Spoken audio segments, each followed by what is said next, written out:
What's up, everybody? This is Marshall Couture of DonkeyJawProjects.com, and today I wanted to show you guys a little live stream Mike Emeritz and I did. His link will be in the description, and basically what happened was we kind of started off, I just kind of pressed record while we were having a conversation, and so he was talking about, his pricing rates and how, he's looking to make some changes. And then we got into talking about just different things with business and art and different ways to make money with your art, and how important is social media to somebody who's trying to make a career as like a freelance artist. And because sometimes you see people who are doing it but they're not really on social media as much as you would think. So that was an interesting conversation. And then we just kind of go on talking about exploring different business models. And there was one point where I kind of cut out and I was gone for some reason. There was a technical glitch and he lost me, and it kept going, and then he left, and then I came back. So I cut that all out, but it ends on kind of a cool little note. Mike Emeritz was just talking about his stories and everything, and I think it still came out as a nice, like, little, 50-minute discussion, and it does kind of seem complete. So without further ado, check it out. Donkey Jaw Projects. So I need to change all my pricing and stuff so that I'm not, I just got to keep up with the times, Yeah, absolutely. Cost of living goes up, rates got to go up. So, just so you know, I did press broadcast, but I can edit it down, if there's anything. But right, it's not live, it's not public yet. Yeah. So I'll go back later. Good to know. But so I don't know, like, when your pricing, do you use the ethical handbook for that at all, or? I want to, but it's like $80. So I've never really bought it. I probably should, though. Well, you can well, there's two options for a cheaper version in my opinion. But I guess the website, you can actually like subscribe or whatever. And then you just have it all right there, updated and stuff, and I think it's a little cheaper. That might help. Yeah, I don't know how much cheaper. It still might. It's like another freaking subscription you got to do, so it's like a little bit annoying. But yeah, the other thing is just to buy an old one and use that for cheaper. That's what I did. Mine's like a couple years old or whatever. But I mean, do the prices really change that much? You know what I mean? Like, and if they do, at least it's a good guideline, just to look at. It's true. I usually just kind of go by, I guess, just what I hear, what's like commonly accepted, I guess. Like if I quote somebody something and they're like, "Oh man, that's insane," then I kind of get a feel for it. But there are kind of like standard prices, I guess.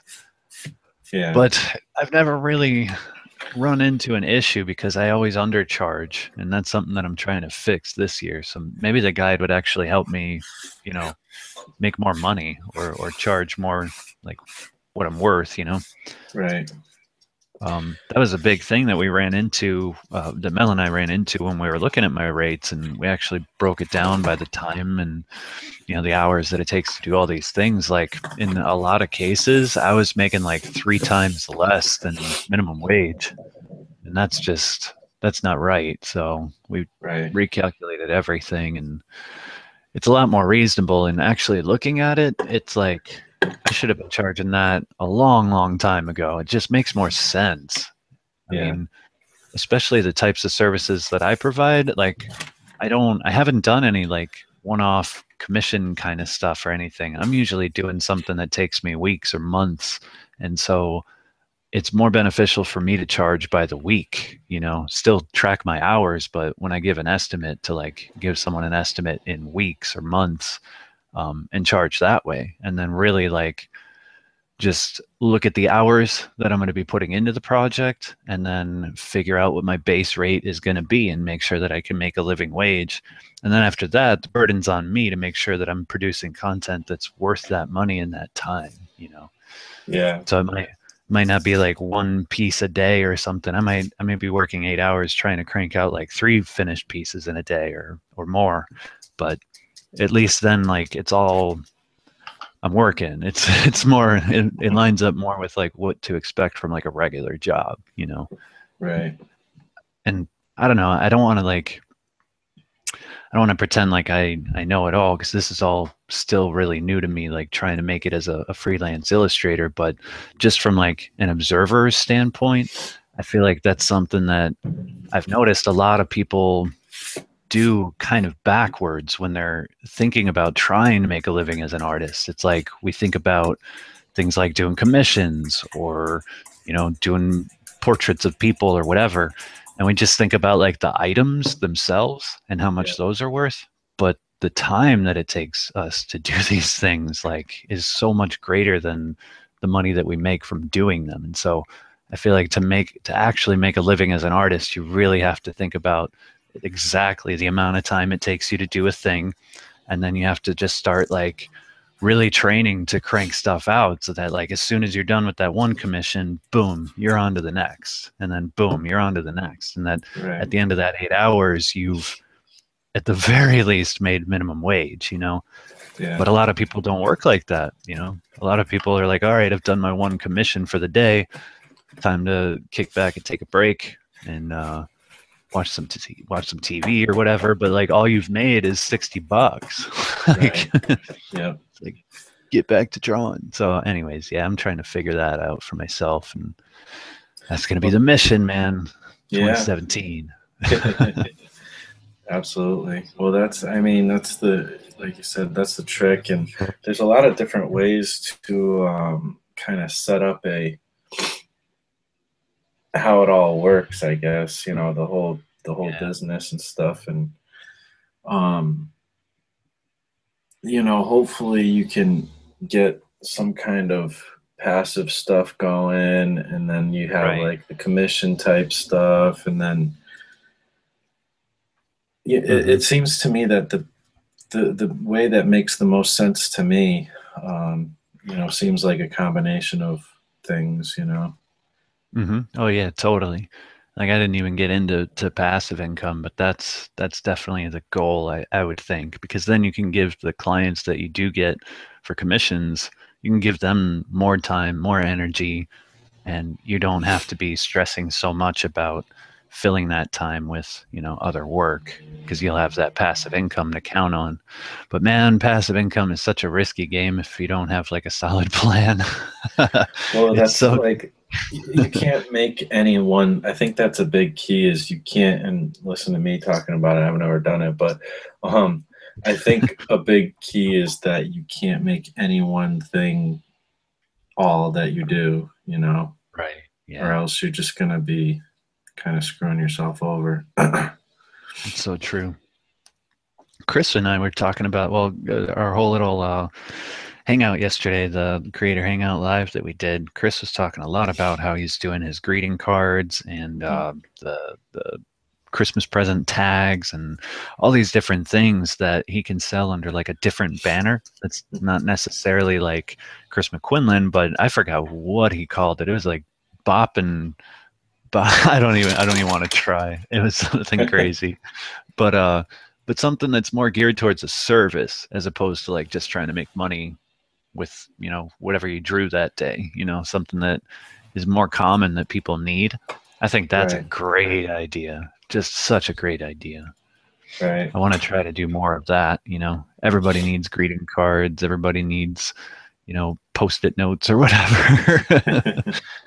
And all of that needs art. So there's a little gap to fill.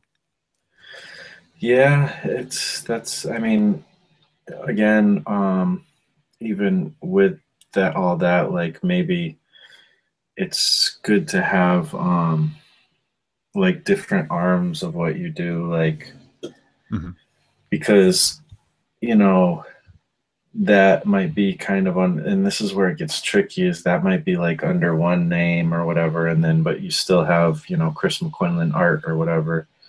Yeah. Because like you don't want to stop doing, you know, your personal projects and stuff, I would assume, and Right.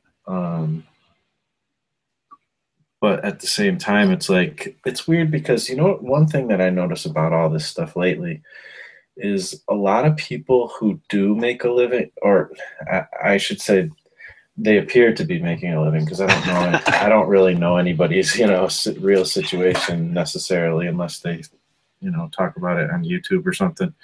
But Yeah. those who seem, a lot of people who appear to be making a living, at least like when I go on Instagram and things like that, they, a lot of them don't really do a lot of the social media stuff. They have like, you know, kind of one place. They don't necessarily have a blog or a YouTube thing. They're kind of making it through some kind of outside means. I mean, they use social media, but then it seems like they get commissioned. Like I have one friend, you might have heard of him, Ryan Wheaton.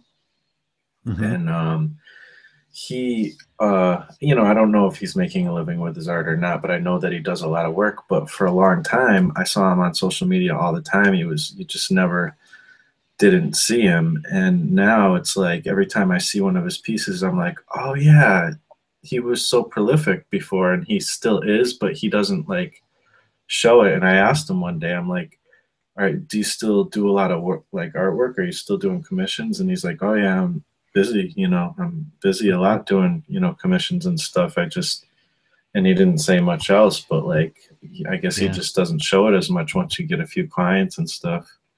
Yeah. I think that's kind of the key too, is you got to use social media to get people's attention. And then after that, I think you do kind of fade away and kind of disappear a little bit, like at least off the radar at social media.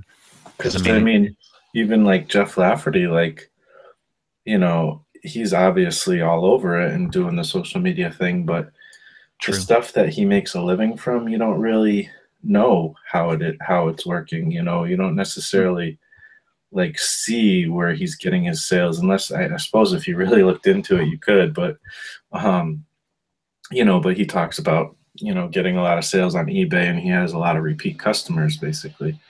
Yeah.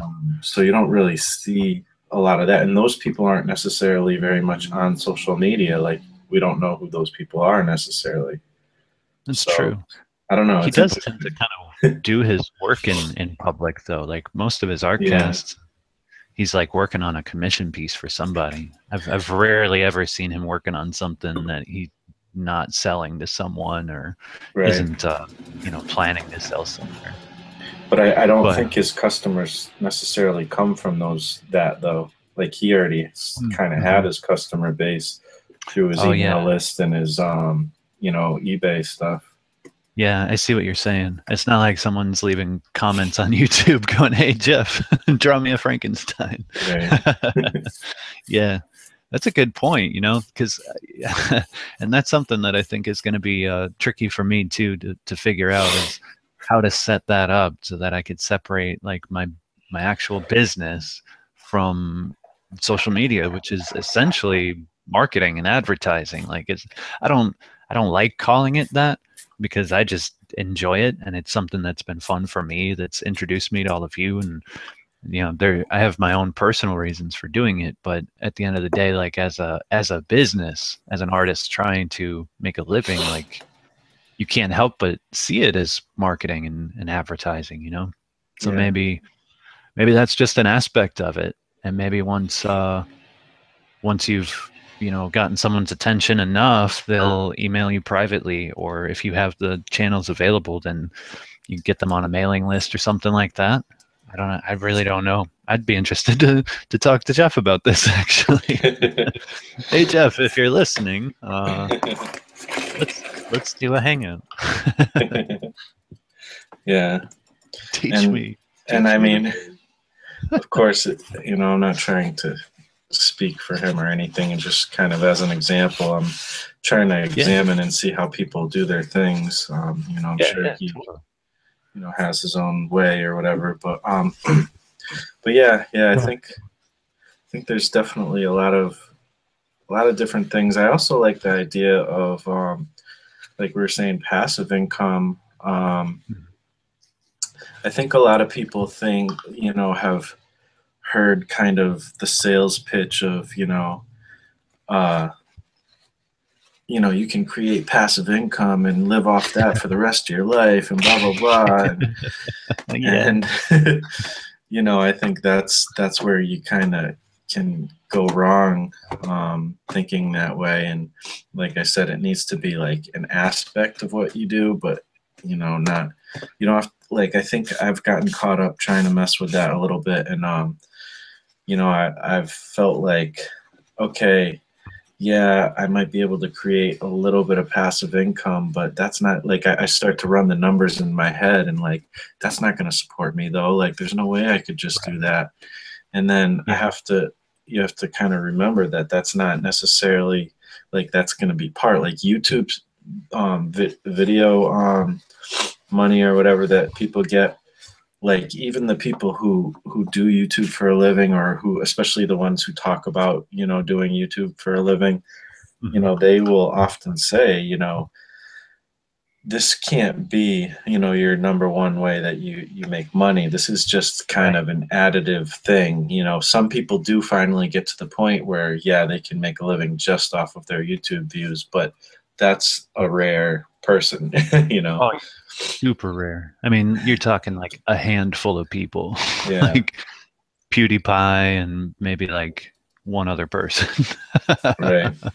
I mean, But it's so difficult. And if you have like that though, I mean, some people, like, I've heard some people say, well, I only make like $100 a month on YouTube.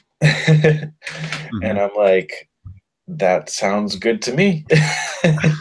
Like, that's a little extra that's you got that at least. And now what other things are you going to add to that? Obviously creating products is a big one, which you've already been working on. And then, like, on the passive income stuff too, is thinking about some of these on, what do they call them, like print on demand type of options. Those are really good. And I know some people sometimes, especially artists, they don't want to like, they start to think about like maybe quality or whatever. Is it going to be good quality? Is it going to, I don't know, that we get too caught up in this like kind of artistic integrity situation, which obviously, especially with our own projects, we want that. But sometimes I think it hinders us a little bit because we get too caught up in that. And, like a product from Cafe Press or whatever, I don't know what their quality is, but apparently, it's probably not like, screen printed or whatever. And it's probably not as good quality as, maybe some other things, but there's other options too. But I think, like, I have a friend who I actually know in real life, which is rare, but I have a friend who does that kind of thing. Like, they have all these like sayings on like mugs and stuff. And then I always see this person's Instagram, and like every once in a while you see like they'll post like a picture of like a stack of like 20 or so boxes that they're about to like bring to UPS. And I'm like, wow, oh, all this stuff could just be done by somebody else. And like, and I know you're going to make a lot less money, but you also don't have to do all that work, and maybe you can focus on other avenues of income while you're doing that as well. Yeah, I mean, I think it really depends on what you want from your business, because there's a lot of good reasons to be your own distributor. But if you don't enjoy it, and if there's nothing specific that you want to do differently,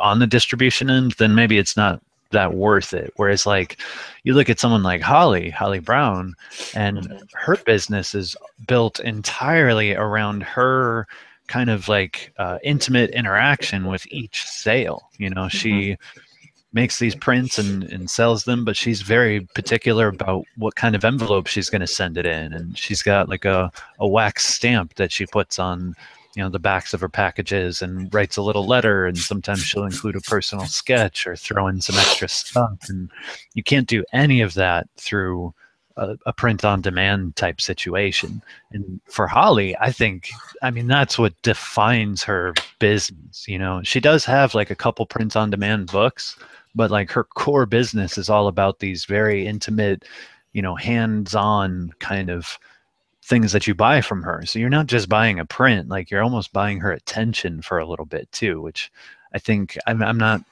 too familiar with her prices, but I would assume that you could even charge a little bit more for something like that. But to somebody who's not interested in any of that, and their whole pursuit is just the work, just the artwork, just, you know, doing that, then I think I would side with what you're saying, where that would be an enormous waste of time. You know, if your end goal is to represent yourself just on the page and the page alone, then yeah, that would be an enormous waste of time. You know, just make the art and make it available to people to buy and leave it at that, you know. But it depends on the artist, I guess. Absolutely. And you know, the thing is though, is we even with what you're saying, like I agree. And the thing is we get caught up in these like either or scenarios. And you can do both. Yeah, you can. Nothing says you can't do both, you know. And even in the example I gave with Holly, like she's obviously doing both, you know. I think all of her prints come from her home, and then all of her books, I believe, I could be wrong, but I believe they're all print on demand. So there's a perfect example. Yeah. So, you know, I mean, it's weird because I kind of looked into a lot of this like business stuff a long time ago. That's why I was doing like the Escape Artist podcast, and it's always something that's interesting to me. But you know, now it's funny because I've learned all this stuff, yet at this point I'm like not even like trying to do that anymore. But it's all just out of curiosity. well, I wanted to do that. I wanted to make a living, you know. Yeah. With my art, and I still, you know, obviously if I'm not going to turn that away or anything, if that would become something that can happen. But I don't know, it's just interesting because when I was learning it,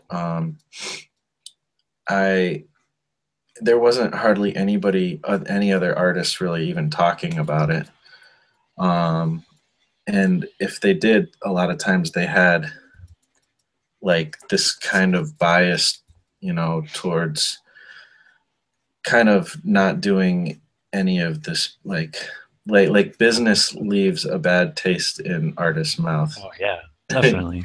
Often. I mean, I'm squeamish talking about all of this, but it's something that I've kind of trained myself to get over, I think, the last couple of years.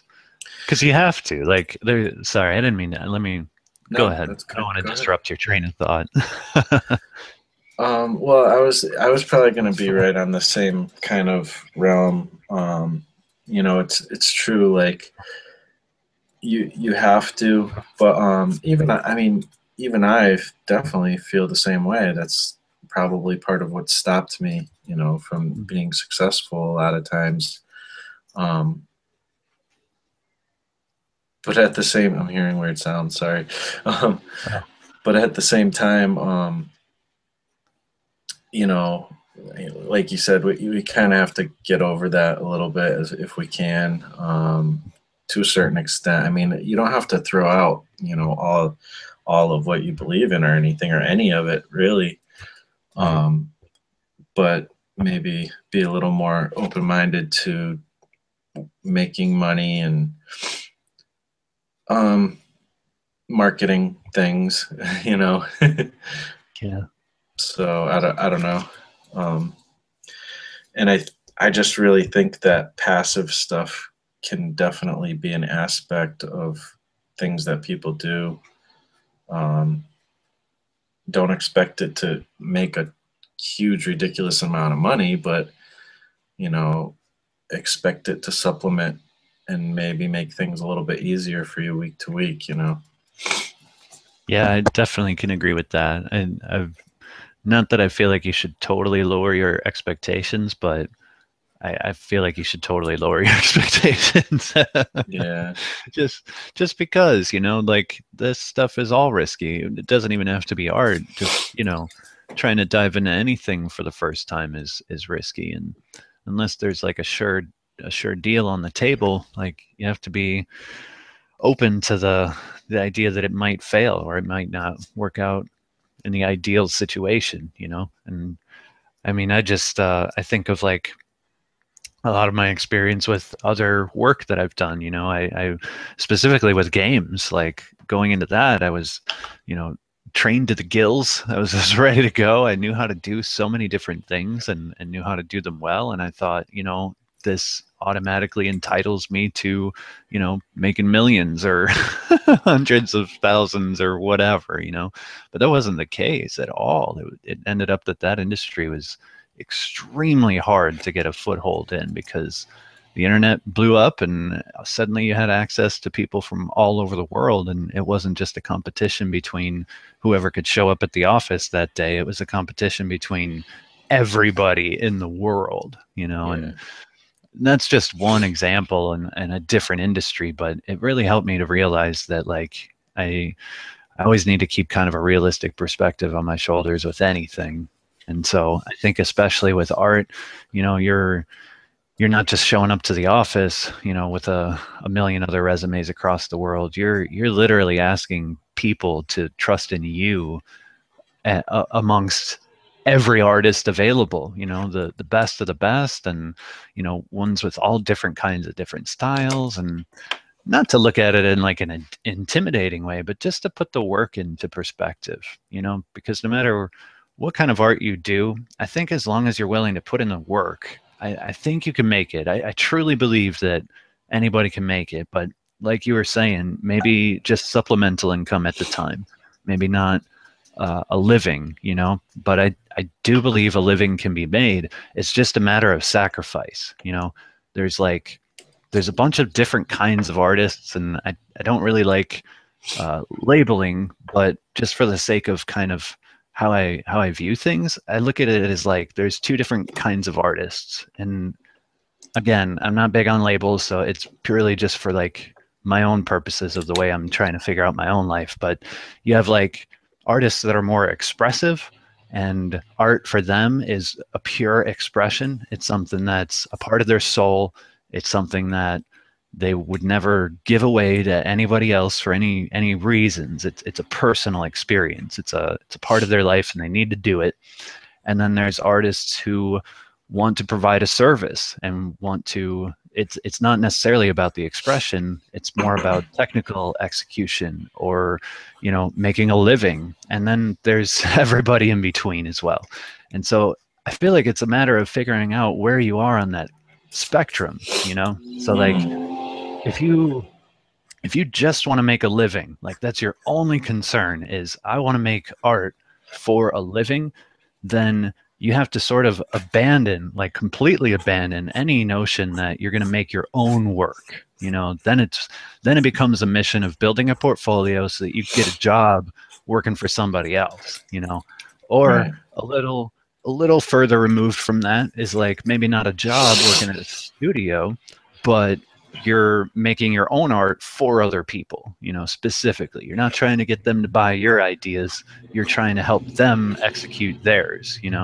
Right. And so I think all of us at some point in the journey kind of get confused between which one of these we want the most and kind of where we fall on the spectrum. And at some point, everybody wants it all. we want to make the big bucks, but we also want to do exactly what we want to do without anyone else telling us anything. And I think to make a living, you kind of have to be somewhere in the middle. You just have to, unless, you know, with a little bit of luck, there are some really, you know, more expression driven sort of artists that just paint and they do the gallery scene, and they sell their stuff for, you know, thousands, if not hundreds of thousands or millions. And they definitely make a living, you know, but that also takes a lot of hard work, and that's more of a lifestyle than a career, you know. That's different. The art world is just so confusing, you know. It's so Yeah. confusing. People have different definitions of what art even is. I mean, it's just, yeah, it's just nuts. Yeah, no doubt. Yeah, I agree. It's really tough. And like you said, there's the service minded people, or more service minded people, and it's, you say like there's people like in between, expression and service minded, and you know it's weird. Like I don't know. I feel like almost anybody could be both with Oh yeah, just about definitely. everything. Like it's weird, but I don't And you'll know. run into I'm different definitely in clients. between somewhere. Yeah, and you know, just getting to know you in this short time in the last like couple of years, I definitely think you're more on that end of like you've got ideas that you want to get out, and you've got like you kind of explore your own imagination and your own emotions through your work, and that's why you have your music and your art, and that's why you know, you're even doing your own toys for a while, you know, and that's very much on that expressionist end, but like with that desire to appeal to others, you know, you want people to buy your work, you know, but you're on that spectrum of like, here's what I've got to offer, buy it, take it or leave it. And Yeah, that's totally cool. Like, that's totally cool.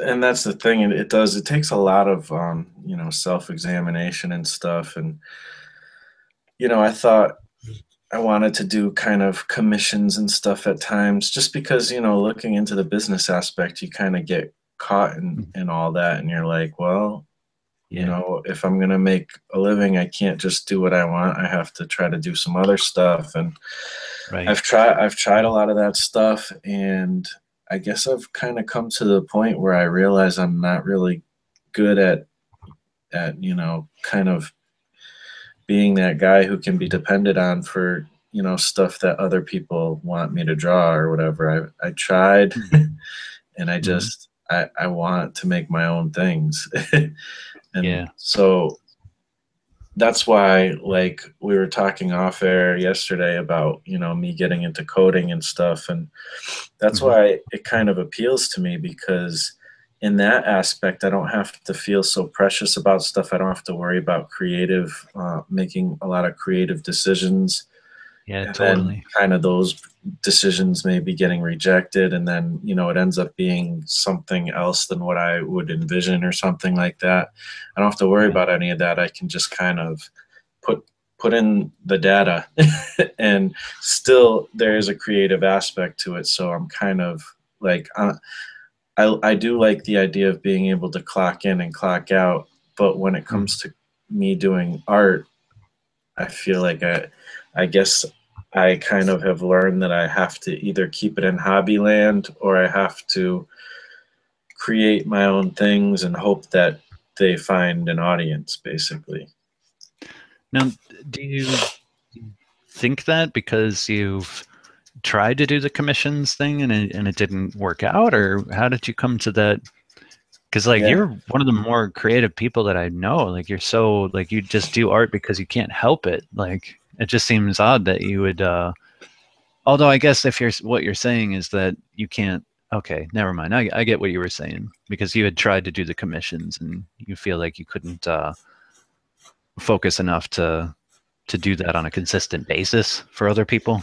Yeah, Is I that what mean, you're I saying? literally did just do a commission recently, Okay. and even that, it wasn't like that hard of a thing, but it took me, I get to it like invested in it, sort of, or I procrastinate too. Okay. I have a hard time keeping motivated on something like that. So yeah, I guess I've just, through trying to figure it out for many years, I think I've kind of figured it out. Yeah. That when I'm doing my own stuff, like you're doing Space Cat, like I can feel motivated. And also it kind of depends on where you're at. I've been in a position where I've had to, um, make have like a regular job basically for a long time. I just have pretty much no choice.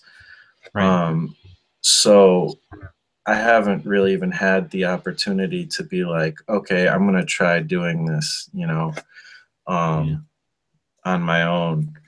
And so I haven't had, necessarily like that pressure on me either. So I haven't maybe pushed it like somebody would if they did have like, okay, I have to pay my bills this week, and so I need to knock these commissions out and get paid type of Yeah. thing. I imagine that might change, my perspective on things. But since I have had to have a regular job, I also have had a lot of experience having that freedom to do whatever the heck I want, when I do have the time.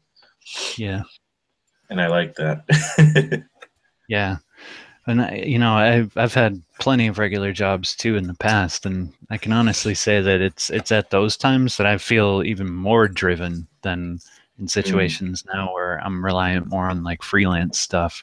But that's because I don't know, at those times I wanted it so badly that I just used every last bit of time that I had in the day, whether it was like on a lunch break or when customers weren't around or something. It was just right. like it felt more important.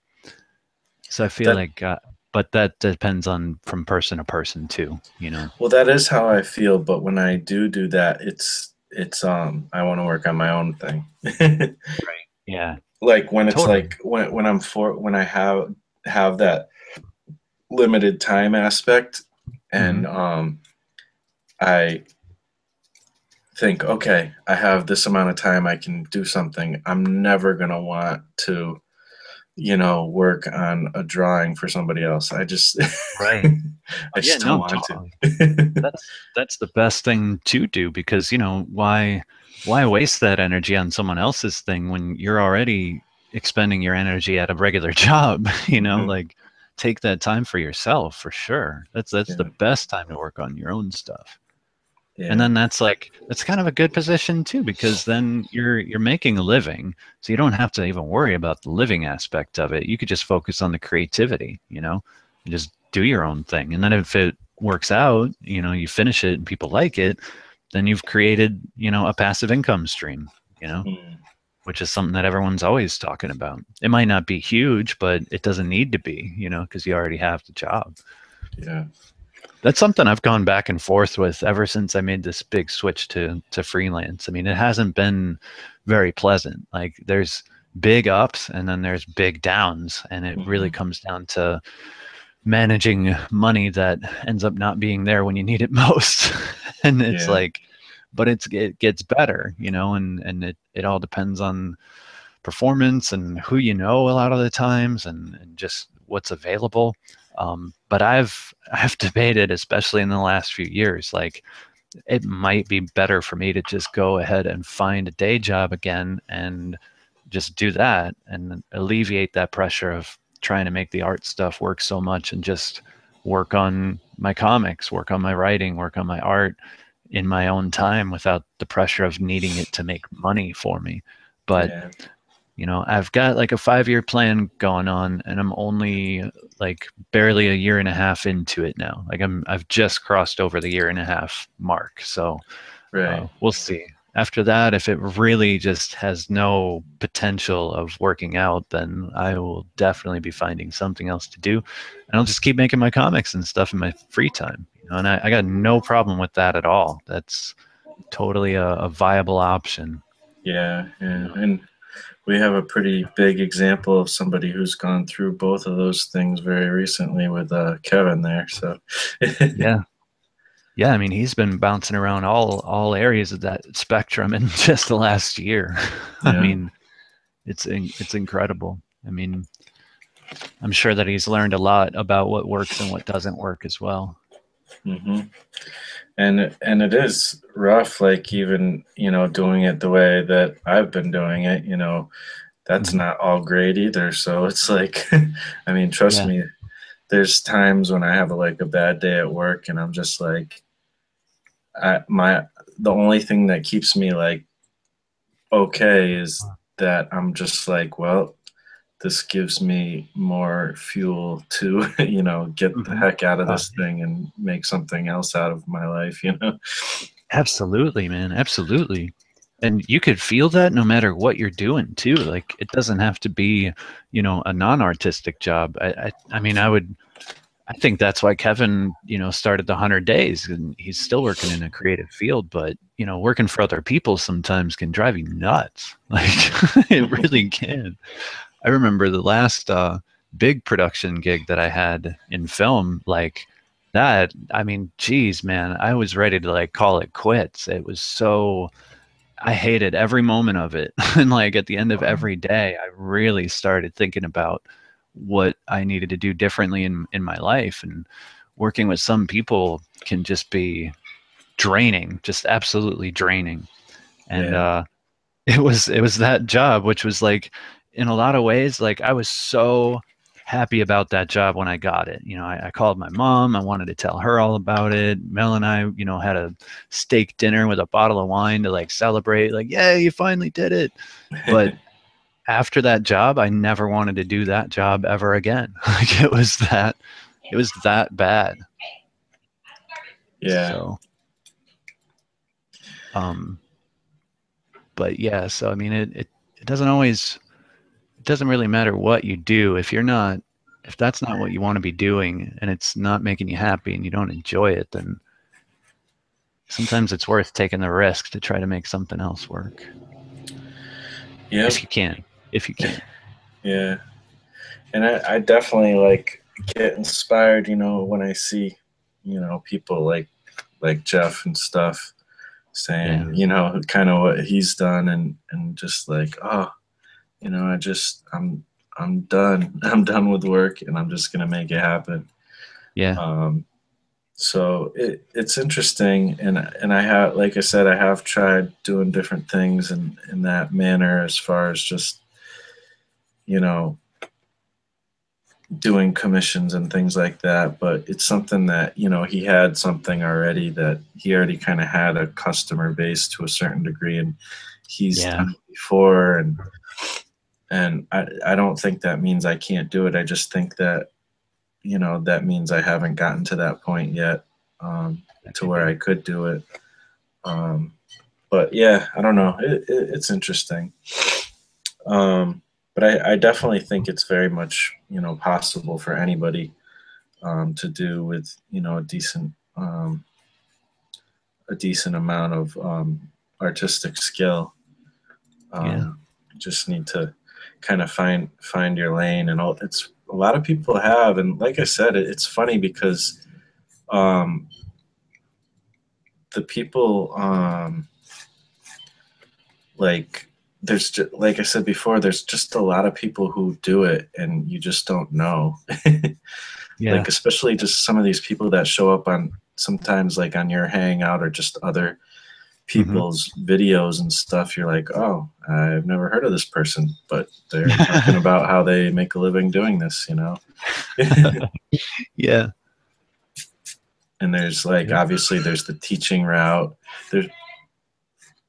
There's so many different different routes to go. And like I said, the passive stuff, you know, if anybody hasn't heard of it, I was actually talking to Mike a little, I don't know, a couple days ago or whatever, about there's an opportunity now. And the thing is I don't know, I haven't been able to get hooked up with it yet, but Amazon now has like a print on demand type of situation. Oh yeah, they've had that for a while. Yeah. Yeah, it's called Merch by. Well, they have that for the books and stuff, but there's also this thing called Merch merch at Amazon or whatever. If you look it Oh. up, if you Google it, you'll find it. But where you can make T-shirts and stuff. And Wow. I don't know if they're doing more than just T-shirts yet, but I think they're supposed to roll out more. But it's basically like supposed to be like this create space thing, except for Amazon. And it's like, okay, like that's the best place to have your stuff is on Amazon.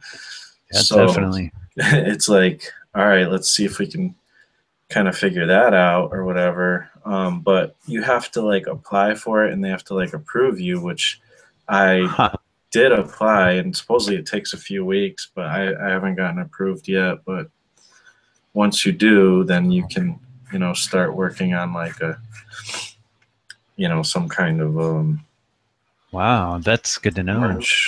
merch type of situation or whatever, like T-shirts or whatever. So What's that called? I think it's just called Merch by Amazon. I'm gonna have to check that out. Yeah. So I think it's definitely worth checking out. And like once I do get accepted, I'm just gonna experiment with it a little bit. And if you're somebody who's already like done, like Kevin's done, a successful Teespring or whatever site he used. Yeah. I know. I still want a Monkey Mod shirt so bad. Yeah. So like once you've already done one that has proven that people might like it, why not switch it over to something like that, and then now you don't have to ship your own or whatever, and they make it, so I don't know. I don't see any reason why not to try, Yeah. I really, really, really want a Monkey Mod shirt. Been on the waiting list for a while, but it's not getting enough people to get it printed again or something. I don't know exactly how that works. Yeah, that's the problem with that specific service. But yeah, I feel like he, maybe he should try and I know he's got enough on his plate, but like maybe he should try to release that same design on, a different place, at a different place where people can actually buy it or whatever. That would be awesome. Yeah, if he had it just for sale, but doing that is tough because you got to have all the different sizes, and that could be a real pain. Well, I personally would say maybe he should do it on a a print on demand situation. Yeah. But because it's T-shirts. Like when people talk to me about they want to do a T-shirt thing, I'm like, that's a pain in the butt. But if you're gonna do a print on demand, it's not so bad. But I have done T-shirts before, and the whole size issue it's a big pain. And then just shipping things out, and I don't have time for any of that.